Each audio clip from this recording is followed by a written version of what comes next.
it. I sold out and I changed my team to Mclaren. Oh my God, I was literally like a child. Perez is getting desperate now. He's having to snitch. I feel like he has to be selfish.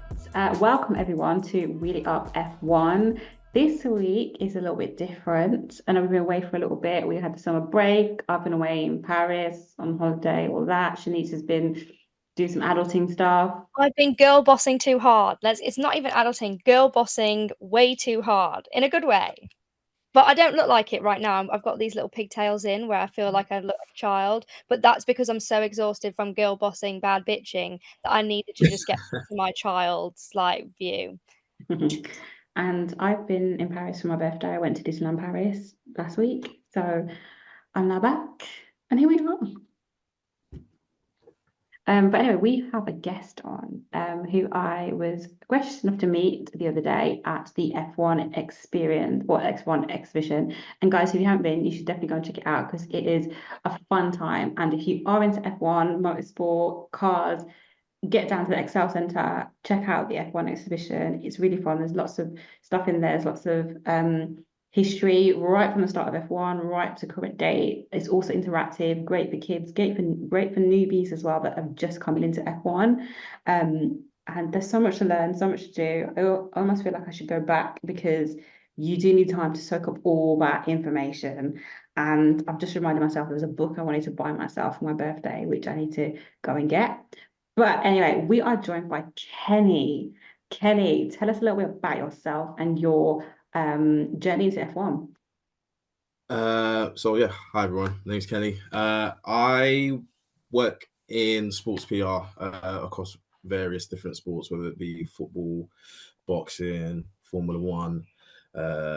Luckily enough, with quite some major clients all over the world. Been working in that field for the last 3.5 years, and like I said, like Simone's earlier said, we met recently a couple of weeks back at the F1 exhibition down at the Excel Centre.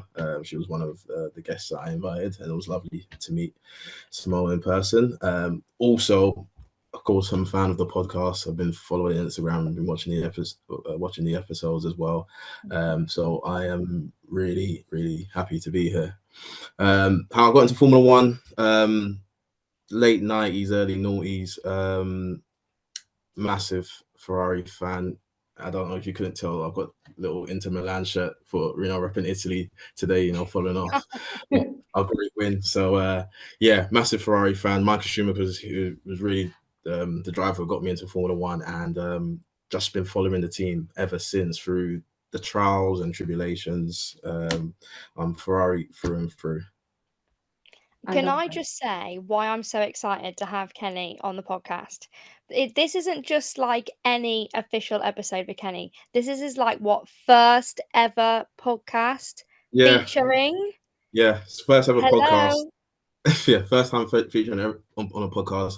And I've got friends who are in the podcast industry doing very well in regards to football podcasts, which is quite a saturated a sport in regards to podcasting. And there's some good ones, there's some bad ones, but nonetheless it's highly competitive, etc. Yeah, like I said, some of my mates have podcasts themselves, and I definitely believe I could have gone onto their podcast as well if I were to ask and talk about football, etc. Because my team is Arsenal and whatnot. But I've just avoided it because I didn't want to jump into that big melting pot of football podcasts. But in regards to Formula One, there are not many, in my opinion. And I'm very happy to be here on Wheel It Up F1. So I'm very excited, and Formula One is just a massive passion point of mine. So yeah, I'm very excited to be here. Woo woo woo woo woo! I'm just so hyped about that. Thank you very much for having me on once again. Oh, I'm so happy. I'm so stoked, and I'm quite happy that we're bursting your podcast virginity by having you on here. And it's two black women as well. 100%. That are inducting you into your podcast journey. Now, when I met you the other day at the Excel Centre, we actually had a conversation about F1. Obviously, it was maybe more we were there. We were talking about how we think the season has gone so far. And it's quite interesting because nobody's really outside of like Shanice and Anita, and maybe a few others, no one has really asked me that or talks about F1, like how I thought it was going or anything. And so when we were talking about it, I was like, oh yeah, let's get into this conversation then. And then I had to really think back to some of the races. And we were talking about McLaren, we were talking about Ferrari and a little bit about Mercedes. And just like you, Kenny, I had come into F1 in the 90s, Michael Schumacher era. Like I'm not a Drive to Survive girly. Nothing wrong with them, but that's just not how I got into it. And I think I'm pretty sure I said to you like we'd like to like you'd like to see Ferrari on top again because you hadn't won in such a long in quite a while Yeah. this Oh season. seven. Oh seven. Yeah. Oh Oh, seven. The last drive. seven. Yeah. Last drive of championship. No, Yeah. Yeah. really? Jimmy Raikkonen. Yeah. Oh Yeah. seven. Like I said, Wow. Ferrari on my team, and in regards to football, Arsenal on my team, and it's similar with Arsenal in terms of winning Premier League 2004. So, let's just say I'm very loyal. Yeah, that is one Very, thing I will say. And there was a meme, and if I ever find it, I'll send it to you. And it just said like, if you're gonna date man, date an Arsenal supporter because they are loyal to the team. They stick with you through thick of it. So you stuck with your team. But anyway, just in return, in regards to even this season, we were just talking like it has been a while even since Ferrari had won a race, and then fast forward to now, and then yesterday happened, and it's just like I don't know like you, but boy, I wish I was in Italy. I feel like it was fate now that you guys met and then Italy like this all happened, Ferrari win in Italy. I feel like this is up for a whole reason. I really believe in like, you know, the ether and the energy and whatever, and I genuinely think like this was for a reason. Well, I was yeah. excited for this race anyway. I thought it was going to be a good one. I didn't anticipate it would be this good, and I actually pitted Lando to win it. So yeah, I mean, let's take a lap and get into the race. It's time to take a lap.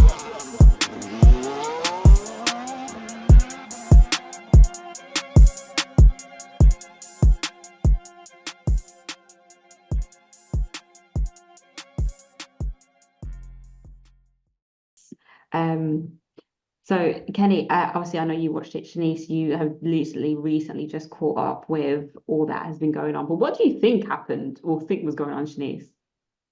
Honestly, 'cause I watched the highlights of this race because I've just been so busy over the weekend, but for me, it genuinely felt like a really scrappy race. It just felt like there was just lots of little things happening where I was like but I didn't know if that's because I was catching up via the highlights, but it just seemed like, for example, there was one point where, like, Lando came into the pit and he hit the little flag. Then there was, like, George almost crashing into oh, I can't even remember who it was now, but then Yes, yeah. Magnussen, like, ran someone off the road and I was just like, "What is going on in this race?" Like, it just felt so scrappy and like strategies were just so last minute. And I actually think that Lando not winning, from what I saw anyway, seemed like it wasn't really his fault. It felt like there was a slight bit of a flaw in the strategy, like when he was pitting and where they wanted him to like come out, etc. So yeah, just felt a bit crazy. But you said it was really good, Simone. I feel like I'd need to watch the full thing. I felt like anyone could have like at the top could have won this because you did. I kind of didn't. You did. I was watching thinking, oh, you don't know how this is going to go. I'm not gonna lie. I didn't pick Ferrari to be winning this. I did think about them, think, oh yeah, it's their home race or whatnot. But they were not at the forefront of my mind for some reason. Just wasn't really thinking about it. Like my mind was actually That focused because they on. haven't won in such a long time, can I just say, like, that why would they be at the forefront of our mind when they just haven't been performing that well? Do you know what I mean? I guess when you bring up grades and you have a good weekend and you shout out, I mean, the start of the race. George, what happened? I just don't know what happened to George Russell. Was I sad? Absolutely not. I was laughing. I was like, what? Oh my God. I was literally like a child, like, look at you. That wasn't even the first time in the race that George had gone off into the wilderness. And I was like, George, you need to keep on track, sir. Like, what is happening? And when he went off at the start of the race, I think it was even before the first turn, he actually got wing damage, and I think it was Perez that got on the radio and was like, George got wing damage. can't be driving around like that. And I was like, pipe down, pipe down. That's when you know desperation, though. Perez is getting desperate now. Just saying. Someone else actually said that on the on yesterday actually, that those radio calls are a bit of a mischievous basically. But you know, rules do say like if you have a certain amount of damage, you have to come in. They obviously did change his front wing eventually, but I was like, George, you're dropping performance here, so it is obviously affecting you. And then we had Haas with Hulkenberg and Yuki colliding with each other a little bit. And then lap 7, Yuki had to retire his car, and I was like, oh, babe, this track does not bode well for Yuki. Like, he's not had many good starts. I think he's had one time he's been to this track in Italy and he's finished, which I think might have been last year or the year before, because the rest of the time he's either had DNFs or it's just not, he just hasn't really finished the race, which is not good. And then Daniel Ricciardo gets a penalty for forcing Nico Hulkenberg off the track. Can I just say, when I saw that, I actually forgot, and I've only been out of like F1 for about 2 weeks. I actually forgot that Daniel Ricciardo was even in the race until this was happening. I was thinking, oh yeah, Daniel Ricciardo. I forgot for some reason. I just thought he'd retired. Like I don't know where I thought he was, but it wasn't on that track. So when I saw his name pop up, I was like, oh okay, yeah, shit, I forgot about you. Sorry. The way you forget about Daniel Ricciardo sometimes is the way I forget about Lance Stroll. I forget about him until someone mentions him. I'm like, oh, yeah, Lance Stroll. Yeah, he's here. He's here. It's like, forgot about you. Oh gosh. Kenny, what did you even think about the start of the race? Well, before we go into start a race, I think I just want to quickly touch upon qualifying because it was extremely competitive and quite tight. And also following from the practice result of the practice sessions, Ferrari were there and thereabouts. I know over the years, Ferrari tend to, really focus around their home Grand Prix and try to make sure they have an upgrade package around Monza to really put on a good showing for the Ferrari fans. Sometimes it comes to fruition, sometimes it doesn't. But looking like I said through practice and the qualifying sessions, they were thereabouts, and in the end they were about a tenth and a half, 2/10 off. Well, Charles was a tenth and a half, about 2/10 off pole. So I was like, it's qualified fourth. Carlos Sainz just behind him. Maybe we could nick a podium through one of the drivers. Going into the race, first start, initial the start, seeing the McLarens finally get a good start off the lines. Also, George Russell got a pretty decent start, but the McLarens before the first corner were working together to get that slipstream, and that's when Piastri veered out to the left to take the racing line, and that's when George almost ran into the back of him and had to take evasive action. Then he obviously rejoined the circuit and suffered from wing damage.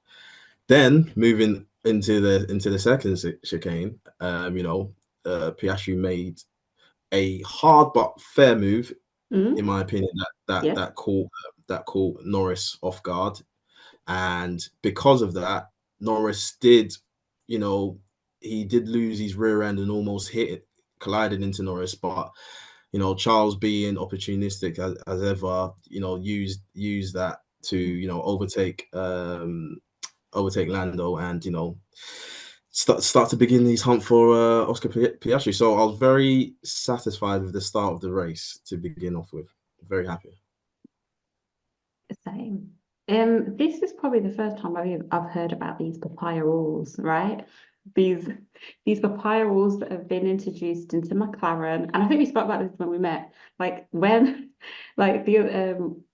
McLaren are talking on radio, it's very much like family court, right? It's like dealing with like two children, like who's getting the custody, like what are we doing, what are we trying to sort out here? Like just remember what we talked about. Remember our Sunday meeting, blah blah. And basically the papaya rules with McLaren, which is papaya is the colour of their shirt, which Chanise was gifted a McLaren shirt, and that's how we found out the colour of papaya, because we kept calling it orange, and it was not.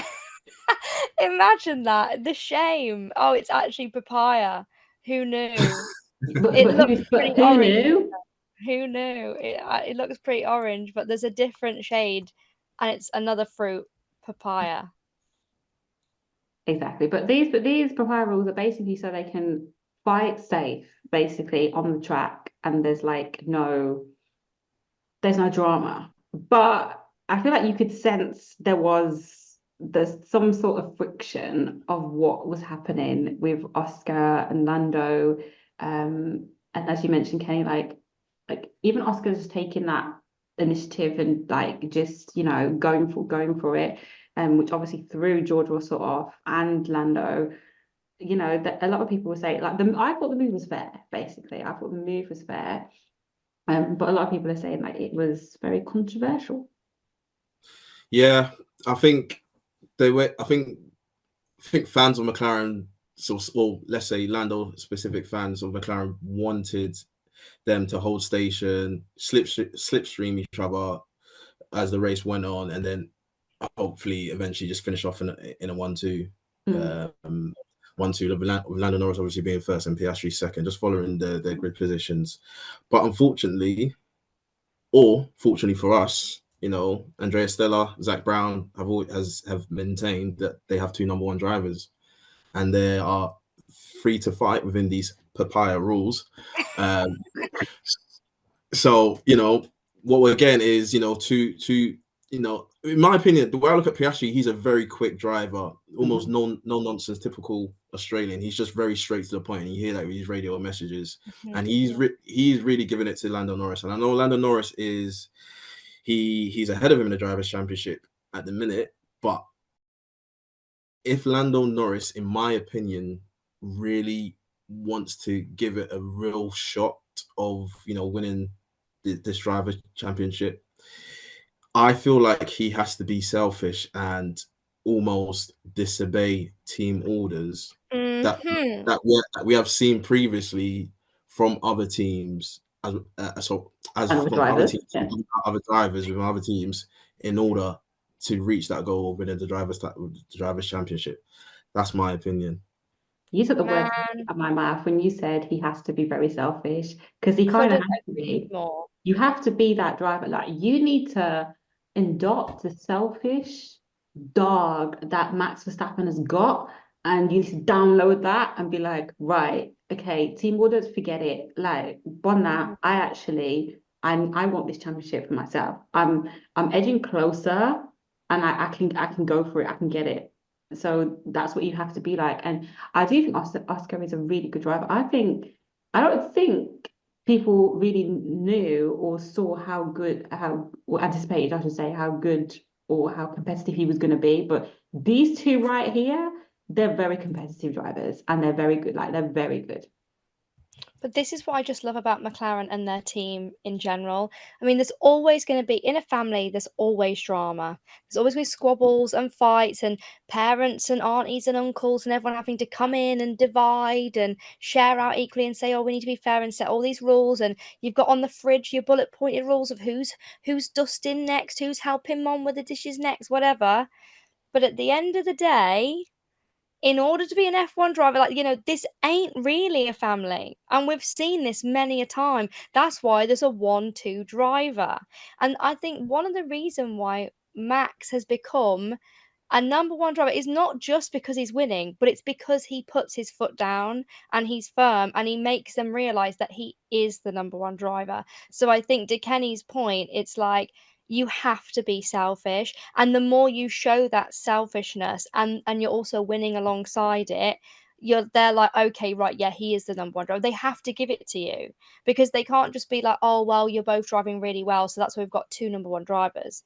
That's not how F1 works. There's never two number one drivers. Do you know what I mean? Even when who was Lewis's second Rosberg.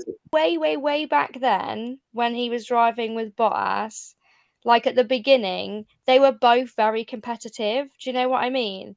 But Lewis kind of put his foot down and they were getting 1-2 every time, right? But there was never two number one drivers. Do you see what I'm saying? Even though they were 1-2 and you could have swapped them around and changed your strategy and made them both number one drivers, there was never any of that. Do you know what I mean? Yeah. I think to add to your example, I think back to 2013 Malaysia Grand Prix with Vettel and Mark Webber. The whole multi 21 incident. You know, Vettel didn't follow the rules. Mark obviously started pole. I think they had after the first round of pit stops, orders had changed and Vettel took the lead. But Vettel was meant to give the lead back, and he was like, "No, I want to take this, and I want to win the race." And during those years, was it 2010 to 2014 or 2009 to 2013? That's those 4 years of Red Bull domination. You saw Vettel do whatever he possibly could in his power to win. Yeah. And then when I look at a more recent example of which I feel like McLaren could potentially end up being, if things continue to go on as they are and things don't get cleared up, it's possibly like Hamilton and Rosberg. In all honesty, when the rule, when new regulations come in and change the game, and Mercedes were just out and out dominant, and it was really Hamilton and Rosberg just battling out with each other, and there were multiple times when they end up hitting each other, whether one gets a DNF, both get a DNF, or one goes on to wins the race. I feel like it could get potentially a bit frosty like that because Mercedes continues to allow them to race against each other. So it will be interesting to see how it develops. If Zach Brown, Andrea Stella nips it in the bud, says, we're going to focus on Lando, let's really go all out to win this driver championship, or they said, no, you continue to race, two number one drivers within papaya rules. We'll see how this entails. How long? Because I have such a terrible memory. Sorry, just quickly. How long are both of them in contract for, Oscar and Lando? Because I'm just thinking, I wonder if one of them will end up, if it carries on as will choose to leave. You know how Daniel Ricciardo left Red Bull because he thought he was better than Max Verstappen, and we soon saw how. I just wonder but I can't remember. One of them was in contract for like 5 years, I'm I feel like sure. Lando has signed a really long contract. Yeah, I know Lando's definitely got a long-term deal, but I know Piastri is really highly rated within McLaren as well, and I think his deal is quite significant as well within years. Maybe not as long as Lando's, but off the top of my head, I can't remember the years. But I think they both got drivers locked down Quite a for long quite a contract. while. Yeah. I think that the examples that you guys have given with the past like driver competitiveness, you definitely saw it in the Hungary Grand Prix when Oscar won this year. And that was, as I call it, family court, because like how many times are you going to say it over the radio? Like you're going to have to let them through. Remember what we talked about, just put the team first. I'm like, what is going on here? Like we get it, but also Lando's thinking, I want to win the championship. He's not thinking, bro, like my teammate. Like he's thinking, I want to win the championship. Fair enough, Oscar wants to win his first race, but I want to win too. You know what I mean? But does he want to win the champion? I mean, obviously he does. Everybody does. But my point is that is he putting in that energy to win the championship? Do you see what I'm saying? Like because Oscar, I'm not saying he's going to beat him, but I'm just saying like he's going to give him a run for his money. I think So basically, we're saying, do you think Oscar's going to win a championship before Lando? it can't happen. I don't care whether it is or not. It just can't. Lando, if you're listening now, you can't let that happen. I'm going to sit on the fence here. I just want to see great racing. I just want to see two drivers race hard but fair. In all honesty, as long as the team let them do that, that's what I want to see. Yeah, and that's if they let them do it because they're always like trying to play parent, As long as it doesn't turn into, a Pierre Gasly and Esteban Ocon situation where you get one driver trying to take the other one out, and that you're causing crashes and you're taking each other out, so then none of you get points, and then you're just out of the race. Let's hope it doesn't turn into that. Yeah, we'll see. Let's watch this space. Yeah, I feel like they're petty, I feel like they're gonna be petty. So, the second half of the race, it didn't really get juicy to me till maybe like more juicy, as I say, till maybe like maybe 10 laps to go. I was on the phone to my friends, so I had like one eye on what was happening. And when it came apparent that Ferrari could actually do something, I was like, oh, sorry, girl, I gotta go. Bye. I was like, throw you to the side. I'm so sorry, friend, if you are listening to this, but I had to just something else took priority, and I was like, I think when it got closer that this could be a Ferrari home win, honestly, I couldn't believe it because I was like, bro, you've really you've done the one stop, which was talked about. People were saying, oh, they're going to do one stop with the tires, blah, blah. Like, is it or whatnot? I mean, it's only 52 laps, which thank God there's 52 laps because any longer and the outcome would possibly have been different. And I just think that it was just right for what it was. And plus, I really don't like long races. I'm 72 laps. I've got things to do. I'm sorry. I do love F1, but come on, the shorter the better. This and obviously it's a fast track, but honestly, just perfect on them. Chanise, I know that you have been on Ferrari's bandwagon for how long now?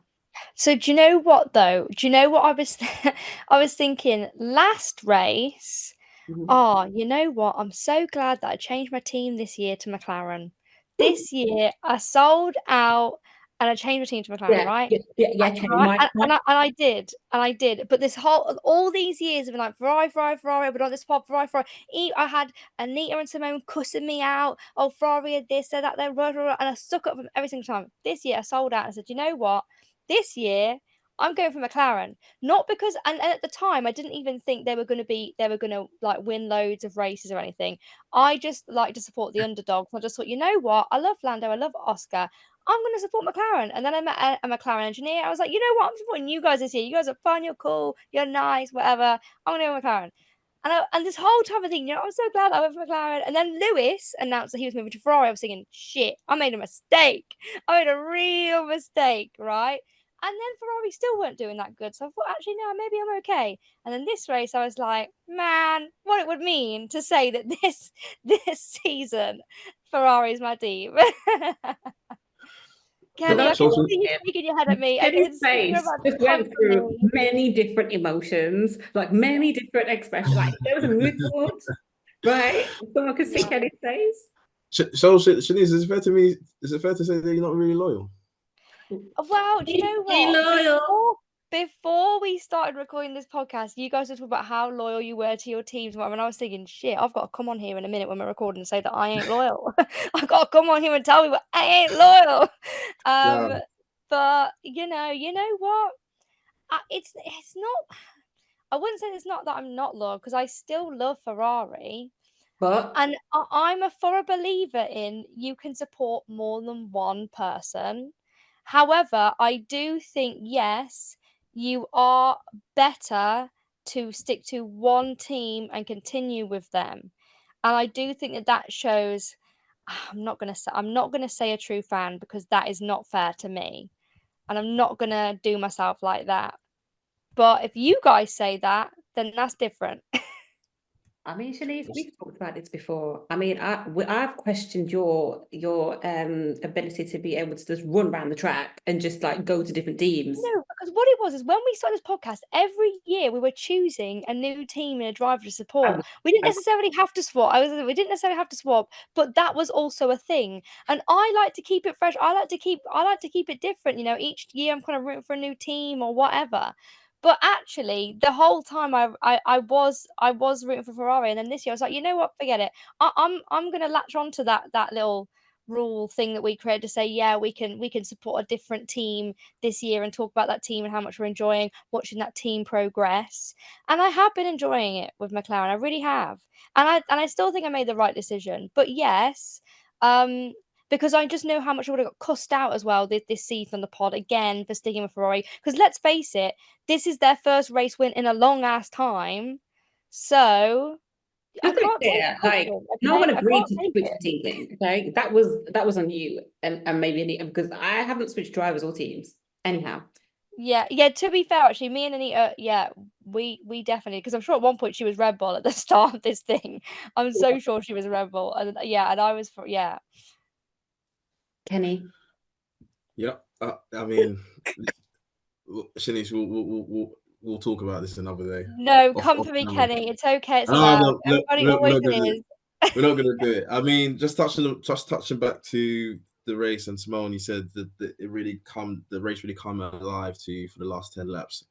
I feel the race for me after the first rounds of pit stops, I was a bit apprehensive in regards to um, what Ferrari had done. Obviously, for the first, let's say, I want to say 12 laps, Leclerc was really behind Piastri, trying to overtake him. Wasn't really working. I think he dropped back a bit to cool down his tires, etc. And then come lap 14, Norris went to pit for the undercut.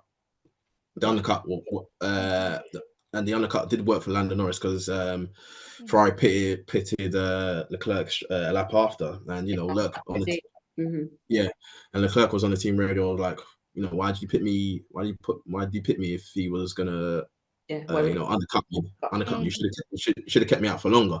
And this is where Ferrari's strategy over the years, as it's been well televised and documented, it is up and down, etc. Or mostly down. Yeah, so there was a bit of confusion, and to be fair, at the time Leclerc was right in him saying that. But as we go on to the second phase of the race, Leclerc was still there. He was still behind the two McLarens, but he was closing down, as well as Norris was closing Piastri down. And then next minute we see both McLarens decide to do the second stop because they were really pumping in the fast lap times. And I know it was a freshly new asphalt on the track, but it seemed like there was still somewhat medium to high deg within terms of the track. So they felt like they needed to pit again, but Ferrari stayed out. And it seems like in them doing so, the upgrades that they brought to this car has made it kinda on the tire use. I didn't really believe they could win the race until I want to say the last 10 to 15 laps. Yeah, 15 to 10 laps, in all honesty. Because McLaren both McLarens were closing Ferrari, but they weren't doing it at enough rate of knots, especially Piastri. And it was quite a nail-biting finish. I think the last 8 laps, I think Leclerc's gap to Piastri was around, I think, just over 10 seconds, and Piastri needed to lap a second and a half quicker than Leclerc in order to pass him. But the laps were running out. He was posting quick times, but they just weren't quick enough. I was like, well, if I 10 I could just imagine the puzzles going on in your head, like the little graphics when you put around working it out. I said, Leclerc he can do this. He can do this, and he nursed his tires really well. He still had good, very, very decent pace, and on the pictures, his tires did look in a bad state, but nonetheless, he done enough, and it was a fantastic strategy in the end, and which got Ferrari over the line. And I was just so jubilant, so jubilant to win at the home Ferrari's home race for a second time. As well as winning in Monaco earlier this season, your home Grand Prix for the first time. It's just really, really great news, and I hope Ferrari can quietly build on this, especially for the next 2 tracks.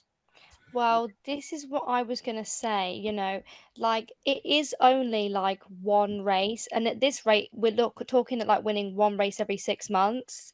Is it too late? Do you know what I mean? Like, it is obviously for this season, it's too late. But what I mean is like, is it just too late in general? Because I feel like they keep doing this. They keep going in these peaks and troughs, but not many peaks. And it always ends up being like, oh, they get this one win. Oh, it's amazing. We're all celebratory for them, but it's just not enough.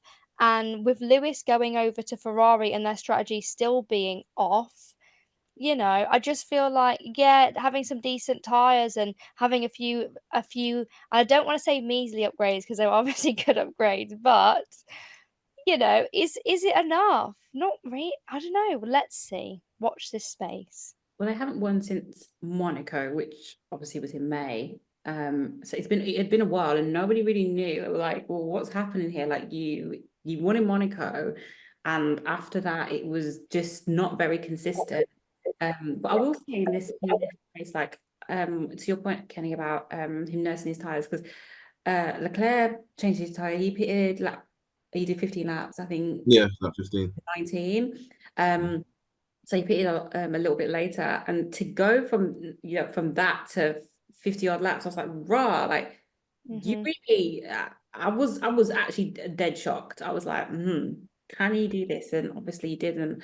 And I was a bit nervous, especially when I saw Carlos dropping back. But obviously, like he had issues with his tires and whatnot. So done it. Now, guys, can we just quickly talk about Red Bull and what has happened over there?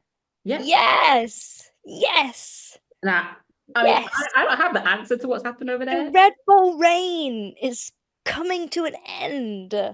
I wouldn't say it's coming to I an end. I don't think it's coming to an end, but feel they ain't like won since Spain, which was June. It's now September. And even Max said, like, we don't know what's wrong with the car. We don't know what's happening. We need to sort this out. Like, he was very much like, I don't know what's happening. Like, what is going on here? They couldn't work it out. And, last race, before this one in the Netherlands, even like we need to come with an answer for McLaren. We need to come back with something. And this weekend they didn't. Although Max finished, was he sixth? Yeah. He did say that the position of where he finished was he thought it was obviously fair for the race, and that was okay. But imagine, like, you're used to finishing on the podium first, and saying that when you come to Italy, like where you finished sixth, is you thought that was fair. There's definitely a lot of issues going on internally within the race team, and also within like Red Bull as a whole, I feel, because a lot of people are leaving. And even Zach Brown said he's like getting a lot of CVs from people at Red Bull. Oh, this is interesting because I don't even think this is just like a race thing. This is like a culture thing. Do you know what I mean? With a lot of like the rumors and stuff coming out about leadership in Red Bull and certain things and whatever. We don't really talk too detailed in it on the podcast, but Christian Horner, whatever. Sorry to cut you. Max's dad saying he's more of a fan of Toto Wolff in comparison to Christian Horner as well. So, people, yeah, people talk. But if I'm going to look at this from just a sheer performance view, obviously Adrian Newey is leaving and he's not really working at Red Bull. You won't see him on a race weekend on the race wall, and I feel like that is playing a part for sure. I can't remember the name who heads up the technical side of the car. I totally forgot the name, so please forgive me. But it's a case of Max always loves a sharp, pointy front end of his car. When it comes to coring, he loves that control. And over the last few races, he's just kept on saying the car doesn't turn, the car's understeery, the car doesn't turn, the car doesn't turn. So Red Bull really need to, and I think in the press conference post Monza, he feels like they just need to almost rip it up and start again. I think it was even mentioned on commentary that Red Bull reverted back to their Bahrain spec of car, and still it hasn't really helped. Not the full spec, like half, like shades of the Bahrain right back at the start of the Grand Prix, and it hasn't really helped as of yet. So it'll be interesting to see how they get on in these next upcoming races.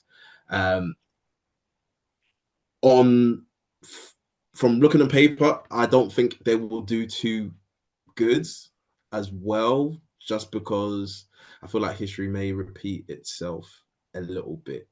The only reason why I say that is because the next two tracks, Baku as well as Singapore. And to be fair, Red Bull have performed fairly okay at Baku, I'm not going to lie. But also Ferrari more so in qualifying. They have good results at Baku. Is quite it's high speeds, but also a mix of tight corners like city. Sorry, like a real city track. And Ferrari have done relatively well there in terms of qualifying. The race results have been up and down. I'm not gonna lie, but we go to Singapore. What happened to Red Bull last season? The car just didn't work in Singapore, and it's happened to Mercedes. It's happened to Mercedes as well previous years as well, and the team who managed to capitalize on that has been Ferrari. Last year they won. Ferrari have introduced this new upgrade at Monza, hoping they could be more of the same at Azerbaijan, and quietly hoping they can do the same at Singapore. And then and this is me being a real optimist. If Ferrari, either driver, if they could win the next 2 races, I'll be like, it gives me like a real strong impetus and hope for the team to really push on for the final remaining seasons. Because if both drivers are doing well, you still have an outside chance of the constructors championship. Maybe the driver championship may be a bit far away, but the constructors, there's still an outside chance. The gap is not big in regards to Red Bull. I think what is the gap? I think Ferrari on 400. Ferrari on 407 points. Red Bull are on 446 points. That deficit is not a lot. It's 45 points. So, Do you know what is making me laugh right now? Kenny, you are giving me 2023. Sorry, my English is going. 2023 Chanise. It's giving 2023 Chanise. It's giving last year when I was supporting Ferrari and all of this stuff that I kept saying in this optimistic tone of, oh, but guys, if we're this race, I'm telling you on the next one, like these are all the reasons why they can win. And then something happened, like an engine failure, or their strategy was off, blah, blah, blah. However, adding to your point, I actually do hope Ferrari do win the next couple of races, and I don't see why they couldn't. But the other thing I was going to add was that, yeah, I don't necessarily think the Red Bull reign is over because their car is bad. Obviously, that is part of the reason. But I actually think it's also because they've got some real contenders at the moment. Like Ferrari are really pushing. McLaren's really pushing. I mean, at one point, Mercedes was. I don't really know what happened to them the last couple of races, but yeah, they were kind of like, but now they're not again. But who knows? The next couple of races, who knows? But I think it's not just that the fact that their car is bad. I think it's because everybody else is starting to push because they know that the last few races of the year are coming, and these points are going to matter so much. These points really count. Yeah, absolutely. Should have stayed at home.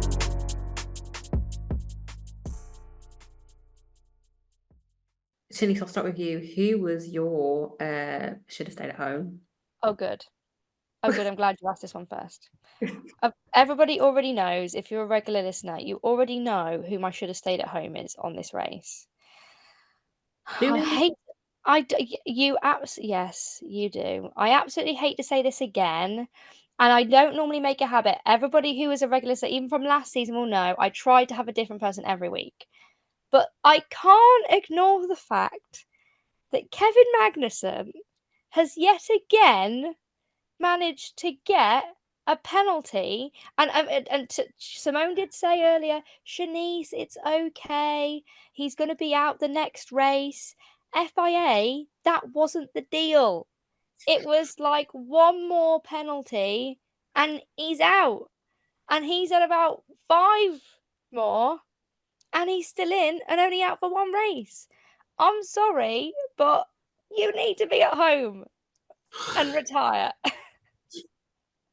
Yeah, penalty gate has been quite a thing for Chanise and Kevin Magnussen. Like she has been watching his license like a hawk, and even Kevin said on Sunday, he said, like, I've been to see the stewards far too many times. There's no point talking to them. There's no point, arguing my case. I've been to see them.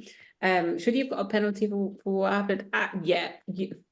There's many things that Kevin Magnussen should get a penalty for, and I think it's fair that he's going to miss a race, and I think Ollie Beerman will be sitting in for him next. Yes, Sorry, but you also, your regular listener, know how much I'm excited about this one. I've been wanting this guy in for ages. So yeah, get him in. Kenny, who is your should have stayed at home? Lance Stroll. Yeah. Oh wow, really? I'm looking forward to hearing why. Lance Stroll, just because his record at Monza has been dismal last 3-4 years. I think just got looking at my notes here. 2022 started, qualified 12th, didn't finish the race. 2023 qualified 20th, finished in 16th. And this year started 17th, finished 19th. Terrible. Yeah, so it hasn't been one of his his favorite tracks. I feel like I can't put the entire blame on him. The Aston Martin development has been a really weird one. Last season they were the second fastest car, and then ever since they've added upgrades, they've really gone backwards. And I think what Alonso said, we're the 7th or 8th fastest team at the minute. So it's a bit of a weird one, but for me, Lance Stroll should have stayed at home. Wow. I asked the question, I didn't even have I really thought about it. I'm just gonna go with Kevin Magnussen, simply because actually I'm gonna go with George Russell. I'm gonna go with Oh, George. for God's sake. Sorry. I Okay. thought Kevin, and I was like, actually, no, I'm gonna go with George Russell. Okay, I'm fine. gonna go with George Russell as my should have stayed at home, because dog, you started third. I saw George making some mistakes, and I was like, George, what's happening here? What's happening? I mean, I was like, shame, but oh well. So yeah, I'm gonna go with George Russell. For that simple fact, actually. I mean, where did he finish now? 7. Yeah. 7, yeah. He started third, finished 7th. Yeah, your match should have stayed at home, to be fair. Yeah, and I mean the usual suspects that didn't really do anything much, like the Sergio Perez, where it's like, well, I feel like most races you've gone missing now. You've been missing for a little minute now. I do want to see you, and just like, you haven't always got to come to class and just be like, hey sir, I'm here. Like, just do something. Turn up. Show us you're here. Show Ask us, a question. you know what I mean? Just do something, and you're just not really doing anything. Can I just point out, though, how sad that is? There was a time when Sergio Perez was, like, one of the top drivers on the track, and he used to be our star boy quite a bit, or we'd talk about how, he just needs to push a little bit harder, and he could even have these wins like Max and blah, blah, blah. I think this might have even been maybe not last year, but the year before. There was a time where, like, wow, we were talking about him in I wouldn't say we talk about him in the negative light now, but I'm just saying that he's just been missing for a long time. But I could and just to say, both of you, I think you've both got very fair should have stayed at homes. Very fair. Usually, we will have Lance Stroll as a should have stayed at home for much less than coming 19th. Sometimes it's just, oh, we didn't hear from him this weekend, so he should have stayed at home. I mean, not me. I would actually say that I'm probably more of a Lance Stroll fan, the most. Not that I'm the number one, but like the most out of like Anita and Simone. I'm always trying to stick up for him in a little way, but I think that you're both fair. George, even I was looking at him thinking, George, what are you doing? I know you're having an off week, but geez, man.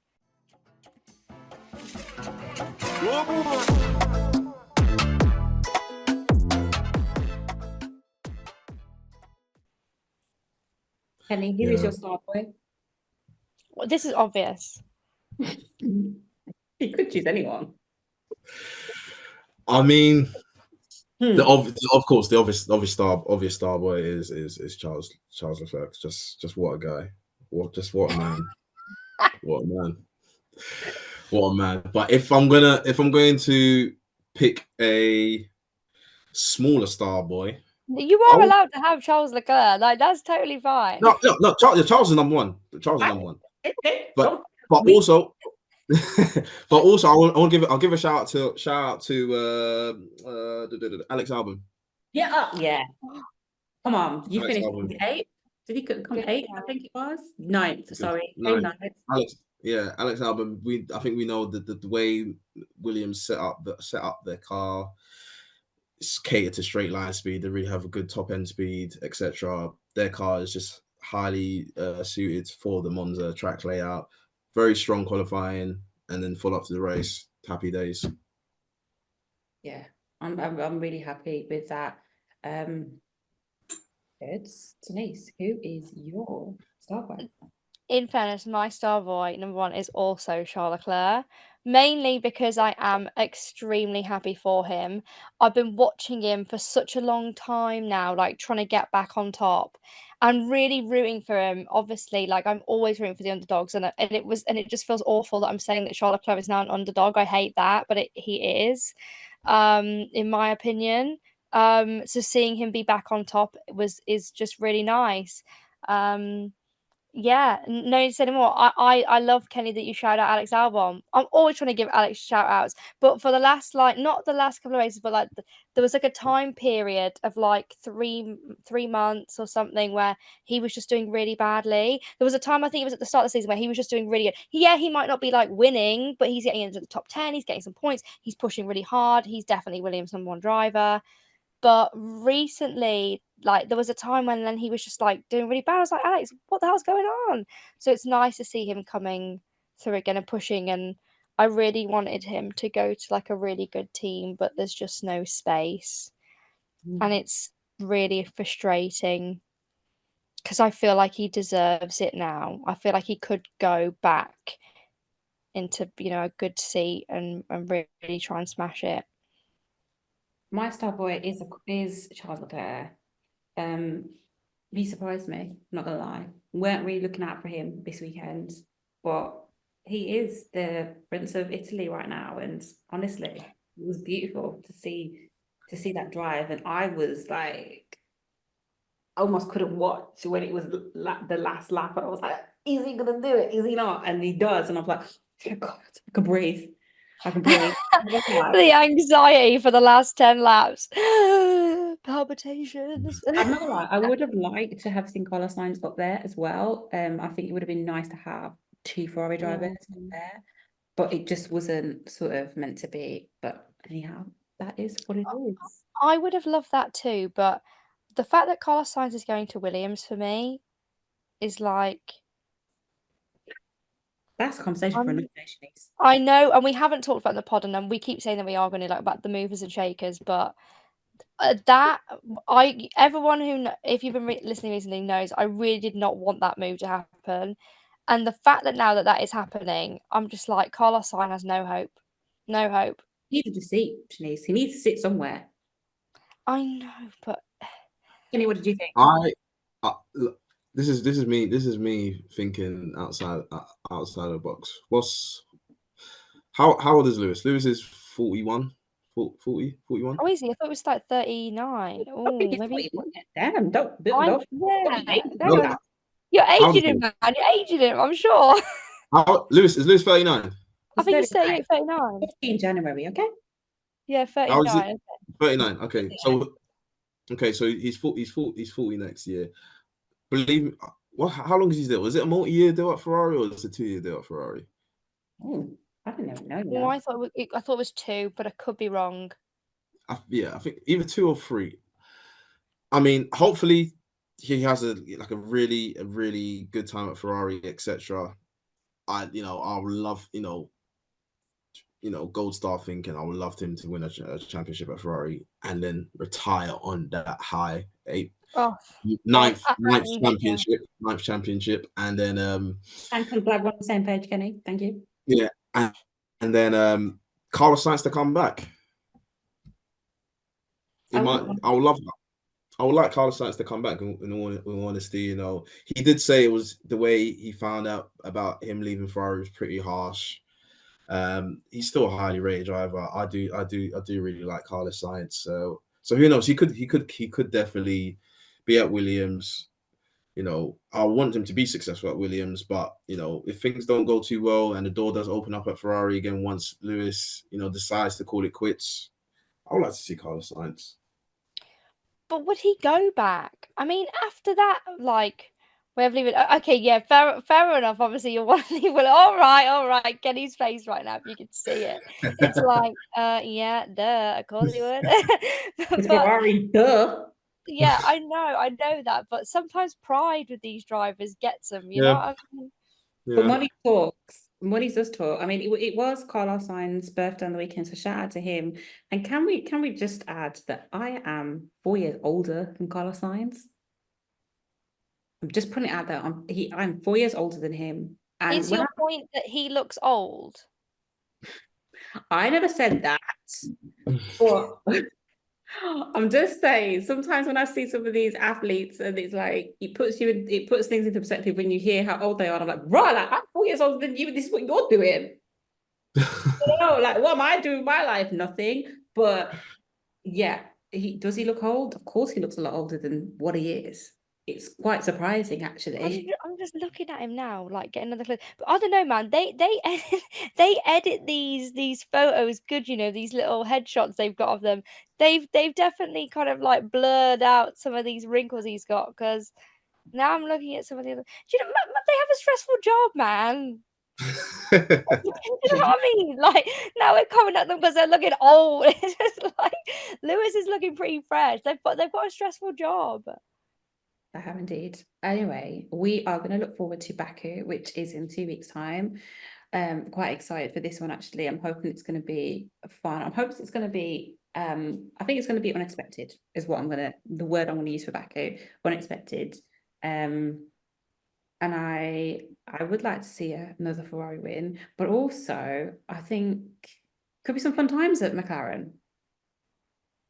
Oh, Could you be. mean for next race? Yeah, Oh, okay. just saying. Kenny, what are you up to? Okay. I am hoping for more of the same. Okay. Yeah. More of the same. Let's Ferrari build on this momentum. Like I said, supporting the team, both drivers, and really try and bring themselves into this constructors championship fight wholeheartedly and really give it their all to the end of the season, as well as interested to see how Piastri and Nando get on in the next race, because let's face it, McLaren do have the fastest car at the minute. So yeah.